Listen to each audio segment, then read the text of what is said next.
Armstrong, Armstrong, Armstrong,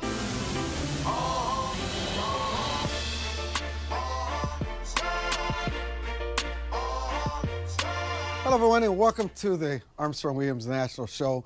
You know, it's a conversation that I have wanted to have for some time, especially with President Trump in the White House. It seems like everybody's calling him a racist. He just gives people comfort in their racism and bigotry and prejudice.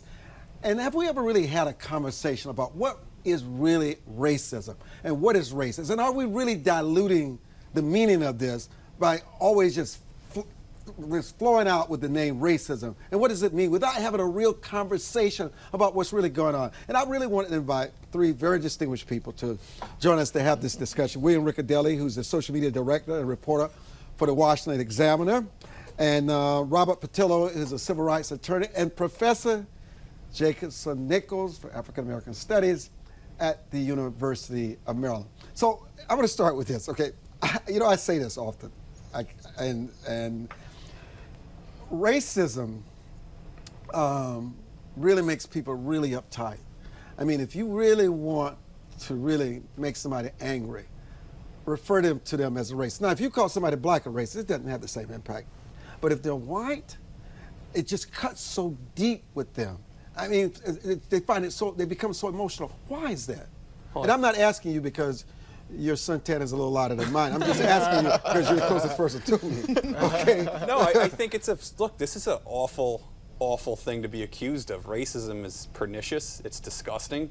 It's a horrible thing to be called. And I mean, you know, to be called a racist is one of the lowest forms of human being you could be. So I think that's why it elicits such a visceral reaction from people, particularly when it's based on just disagreements, you know, political disagreements. That if you're for a secure border, you're a racist. I think that bothers a lot of people, and I think it's often used as a political cudgel in disagreements rather than, and I think it does cheapen the word when used against people who actually are racist.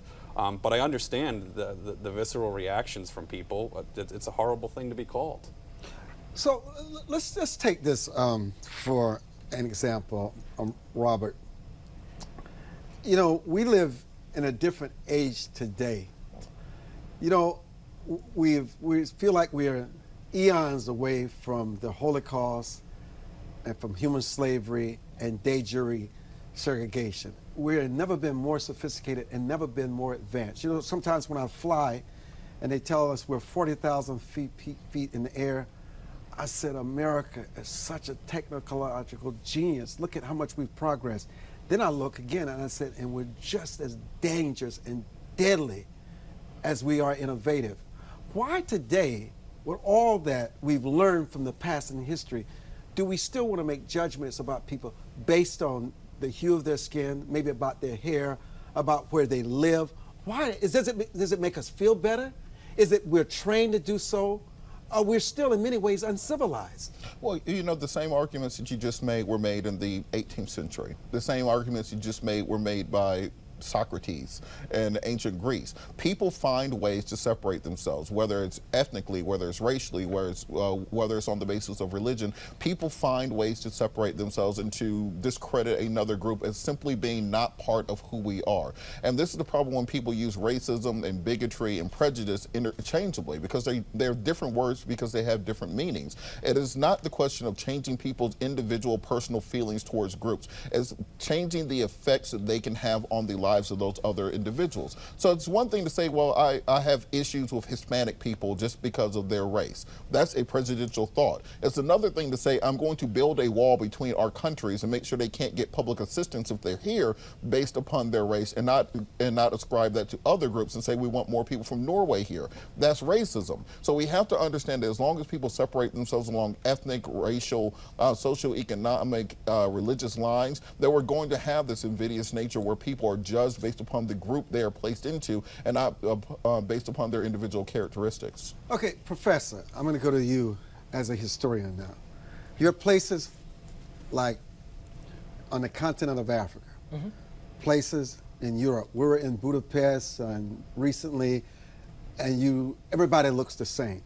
But yet they have some of the same issues, the same riots, the same protests, the same social upheavals. They don't call it race because they cannot use that excuse, but those issues still exist.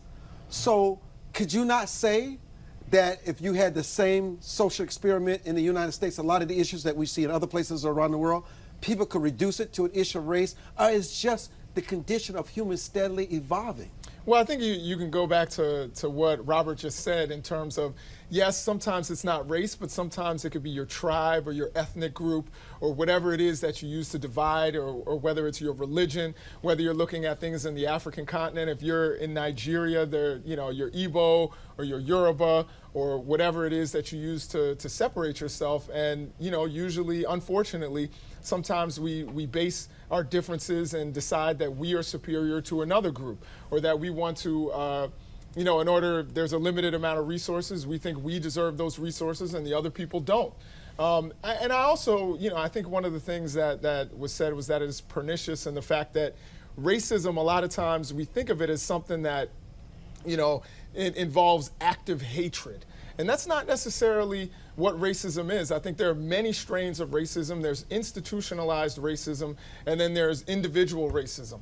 And so I think, a lot of times people are, we've reduced racism to one simple thing where it's, I have to call you some sort of ethnic or racialized slur in order to be racist.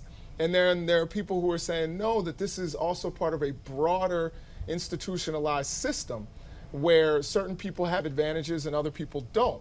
So I think it is a mistake in some cases to toss out the word racism all the time, but I think we can actually educate people and let them know why it is that certain people have advantages, why that they've been able to get certain equity and other people haven't. And we're going to talk about that when we come back on this edition of the Armstrong Williams Show. Don't go away. We were talking with Professor Nichols during the break, and he had quite a wise observation when he says he thinks, as it relates to the president, that Trump gets far too much credit for certain things and far too much blame for other things. Explain that a little more. Yeah, for example, he likes to throw out this talking point about black unemployment. I think we've all seen that it was trending in that direction far before he became president, or unemployment in general, but certainly black unemployment. And as a matter of fact, when we talk about wealth, which is something that you and I have talked about on several occasions, both on and off camera, African-American home ownership is at its lowest point since 1970. They never point that out. And my thing is, I'm not so sure that he is to congratulate for the unemployment numbers, but I also don't think he's necessarily fully to blame for the housing numbers. I think that, like I said, I think this is like being an NFL quarterback where sometimes, there's some victories and everyone wants to congratulate the quarterback, and then, you lose a game and everybody's saying we need a quarterback change. And I think that Trump falls somewhere in the middle. What about people congregating in their own enclaves? You've got these black Greek organizations. Somebody would say you have the white fraternities. I don't know whether or not they allow diversity in the fraternities or not. I would be shocked. What about, and I understand there was a time in this history where blacks were not welcome in certain churches and institutions of higher learning, so they had to create their own institutions of higher learning. But how does that contribute to it when you feel that, well, only black people understand this? Well, so white people could say only white people understand that, and that contributes to it because all it is still the human condition. Yeah. And there's nothing really unique about people. Yeah, I think that, separating people based on their skin color, skin pigmentation, I find, obviously that's off-putting. I see that there's, some colleges that are self-segregating and allowing people to live in, certain dorms with other people that look like them. I don't know, I don't necessarily think that's good for society at large. I don't care whether it comes from liberals or it comes from white nationalists. I think it's all disturbing and pretty odd, a sick thing to do to judge somebody based on their skin color, which is racism. It's either discrimination or prejudice. I mean, we were talking about that earlier. You brought up racism. These are the two manifestations of it, is prejudice and discrimination. And if you're doing one of those, one of either of those things based on skin color, that's racism. Defined. Even if you praise somebody good because they're black, or you demean them because they're black, it's still racism. Listen, why should race matter with all the emphasis in 2019, Robert? Well, let's understand. Let's go back to Condoleezza Rice's quote on this, saying that racism, slavery, segregation are the birth defect of America. And we cannot divorce where we are today from the history that led to that. So we can't say everything before 2019 doesn't count. Nothing that happened beforehand exists and has an effect and a ramification now. So when you're putting in policies to remedy for past discrimination, and then you try to lump that in with the same discrimination that's trying to remedy, that's being disingenuous. So when you look at the black home ownership numbers, if you look at small business ownership, when you can trace that directly back to Jim Crow and segregation and policies of the United States government for the first 250 years of it, or 200 years of its existence, then you have to take if race was the basis for that discrimination, then race has to be the solution for that also. You cannot simply say, well, now we've stopped being racist, so now everybody's just on equal footing. You have to take reparative measures to remedy what happened before. So, Professor, back to your being the professor here. What is it, more than anything else, that has closed the divide, deemed it irrelevant and really meaningless in people's lives? Is it economics? Is it going to church together? Is it that the children playing together and they force the parents and the families to get to know each other? I saw this wonderful video where this guy was at this apartment. It was on TV where they were saying he was profiling. The guy was white and the person he was profiling happened to be black. And there was this little kid, 5 or 6 years old, said, Daddy, I believe him. I don't think he did anything. I think he belongs in this party. Just leave it alone, Daddy. Let it go, Daddy. They're going to blame you for being a racist, Daddy. You're not a racist. And I thought it was so special. And so obviously the kid in the household had to have some example from the parent to even come to that conclusion. So something had to happen right in the household. Yeah, so I think one of the things we have to do, if you're going to fix any problem... And by the way, the parent was totally wrong and the kid was totally right. Right. So I think the first thing, if you want to do any kind of healing, is you have to acknowledge that there is a problem. That's the first thing. You can't... The people who say ignore race, I'm colorblind, racism, as he said, is the original sin, but it's also like a cancer. And if you ignore that you have cancer, guess what? It's going to grow, it's going to metastasize. I think one of the things we have to do is first acknowledge that there is an issue. Be willing to sit down. So what is the issue? So you believe that no one is colorblind? You believe that everybody has a capacity for it? Absolutely. And absolutely. Okay. Yeah, no, I believe that everybody, you know, we are socialized in a society. Condition. You know, where race is an issue, you know, and, you know, we have certain things that and again, these things intersect with class, they intersect with sexuality, gender, and we make certain determinations about certain people, and those things can come into policy, and a lot of those things are implicit. So for example, you know, one of the things that we know now, actually there was a study about adultification. So there is something where people perceive, of all races, this isn't just white people. So again, one of the problems is that we think, you know, when you say racism, white people feel attacked. And it's like, no, this is something that's socialized within all of us, that we start sexualizing black girls starting at the age of 5. There is a belief that black girls need less nurturing, that they are less innocent, you know, and all of these beliefs start really early, and they're implicit. These aren't people who are thinking, you know, oh, I want to hold that young black girl down, or I think that she's a bad person. It's something that is socialized and conditioned within us. But we have to be honest about it, have an honest conversation, sit down and honestly talk and educate our way out of this. No, I agree with them. I think there has to be an honest conversation, but I think there has to be an honest conversation about government, that perhaps maybe that's not the solution. Look, you talk about housing home ownership. Certainly, you know, during the FDR administration, it sapped a lot of black wealth. The Federal Housing Administration, his Public Works Administration coming out of the New Deal, had explicitly racist policies sapping black wealth. This came from government, right? I mean, prior they were largely integrated communities. After the Public Works Administration, where they actually raised and started to segregate these neighborhoods, you created, you had this urban housing crisis and so on and so forth. Now we look at government, hey, can you fix the problem that you created? And I really don't think that's the way to go. I don't, from my standpoint, and people who are arguing, I don't think government that was the main creator of a lot of these disparities and explicitly racist laws that, you know, worked against people who wanted to voluntarily work with one another. It kind of, you know, it leveled the playing field in that aspect. But I just don't see government as the solution. I see perhaps maybe people working together, communities coming together and doing it. I don't see the government personally as someone who we should look to rectify problems. And we'll be back. We'll be back. Don't go away.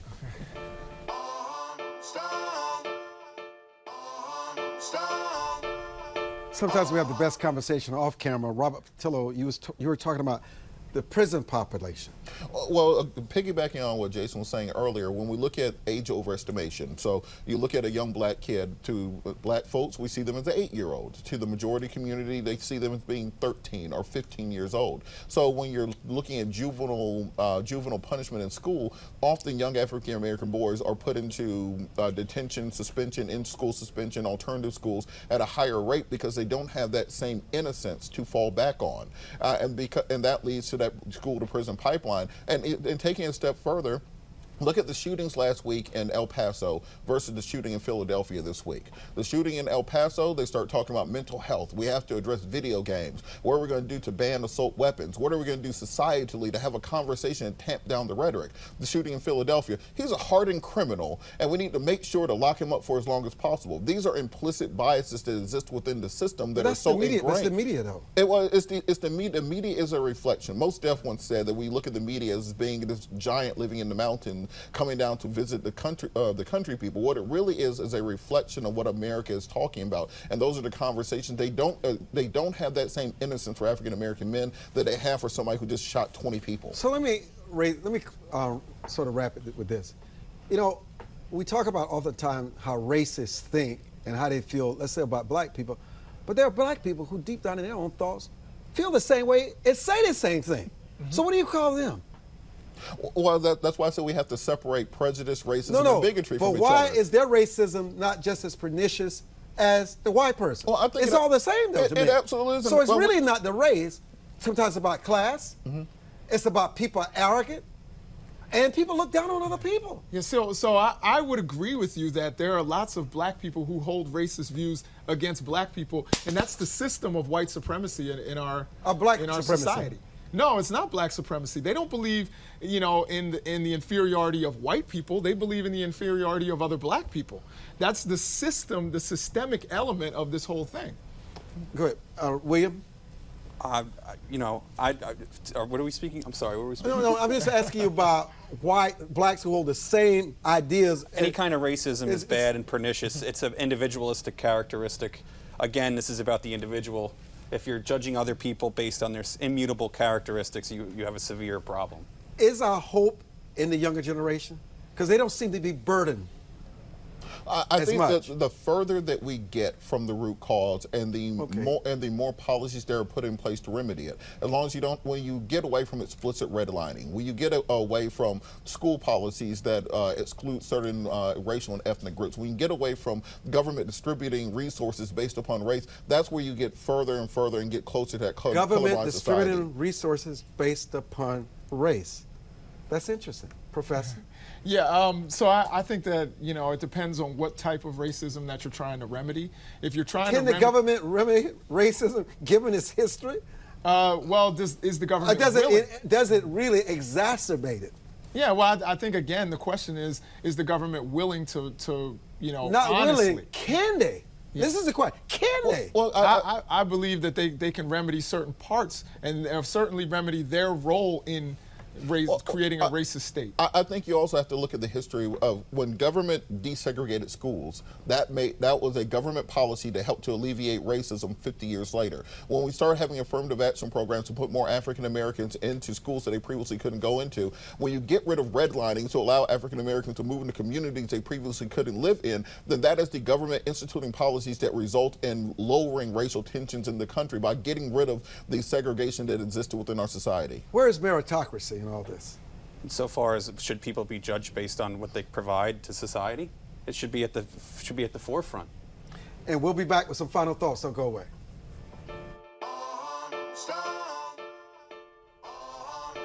What is scary to me in all this is that I see so many successful Americans who happen to be black all across the board in engineering, in science, and in math, and entrepreneurship, and home design. And yet, you don't see those stories populated in the media. You don't hear you talk about the stories. You always talk about the poverty stories, the crime stories. And sometimes in telling these stories, you need to tell the true picture. There are Americans who happen to be black who are thriving with no jiving every day of their lives. It has nothing to do with the government. It has to do with their own sheer will to win and be an example and leave a legacy for their children. And that's what's left out of it. That is really, really making, especially young people in these inner cities, make them think that this is their narrative, and it's not. It's so much more than that. Well, I think you're exactly right, and I think what has to happen is we have to marry the two. We have to. That's why shows like Blackish are so important. Shows like The Cosby Show that show that positive middle-class image of African Americans that isn't built completely on the idea of escaping poverty. But we cannot divorce that from the need to have governmental resources to alleviate the problems of racism. That there's no amount of pulling yourself up by your own bootstraps that can do something about police brutality against people in your community. There's no amount of self-driven and self-driving that a person can have that's going to overcome de facto or de jure segregation within the workplace, and that gives them two strikes against them before they walk into the door. So we have to marry the two together. Jason Nichols, Robert Patillo, William Ricciardella. Believe it or not, we're out of time. That's something we all have in common. Time. Time does not discriminate, nor does death. Thank you so much for joining us, and thank you WGLA 24/7, the home of the Armstrong Williams Show, and its terrific staff.